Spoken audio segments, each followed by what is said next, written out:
okay, this is I'm following these real estate agents.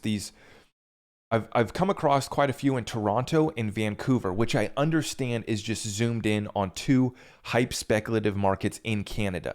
And I promise I'm not trying to beat up my Canadian friends. It's just I'm watching it because it relates to the market here in the United States as well. So this is Brampton, which I think must be somewhere suburb of Toronto. Okay. So what you're seeing now is these big deals. We're seeing terminations of contracts, termination of deals, people backing out because the cost on all of this is going up as far as the mortgage rates, the interest rates, and the cost of living just across the board is going up. This is really getting shaky, and you're seeing in these markets, original deal was at 1.9 million, contract terminated. 1.89 basically, yeah, 1.899 terminated. 1.785 terminated. 1.6 sold. Original price 1.9 million, sold for 1.6. Now you might be thinking, well, who cares about this rich person that lost 300 grand?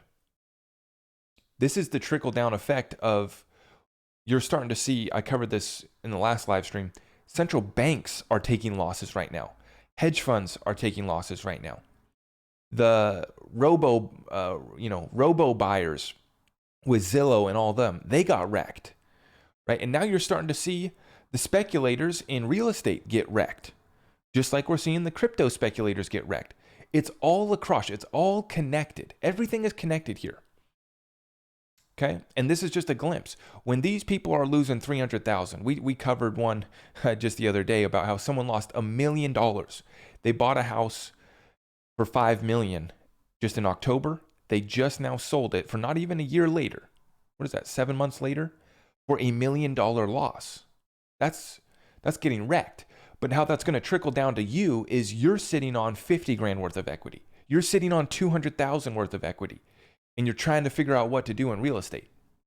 I am not here to tell you what you should do because I don't have enough information. I don't have enough context about how you sit, how your financial statement looks. For many people, their house is their only quote unquote asset, which Robert Kiyosaki taught us that your house is not an asset. Unless it pays you out cash, it produces cash flow, you might have some equity on quote unquote paper, but look at how that program's working out right now for people. The $1 million equity that they thought they had, they just lost $300,000, right? So folks, it's just like when I said, check out your surroundings in your city right now when you're thinking about your prepping, when you're thinking about riding out a storm. You got to look at your current real estate market in your local area. Real estate's so local. So you have to understand what's happening in your local area. I think it's important to start talking about this asset class more. And you've seen me cover real estate a lot more, not only because I'm looking to enter the real estate market, but for many of us, this is one of our main assets or one of the main things that we have on our balance sheet. Okay. So just like with cryptocurrency, just like with your stocks, just like with your business, you want to have your strategies for real estate as well. It's important to understand this. And if they continue, they're saying 2 more interest rate hikes. How much worse is this situation going to get? A whole lot worse, guys. A whole lot worse.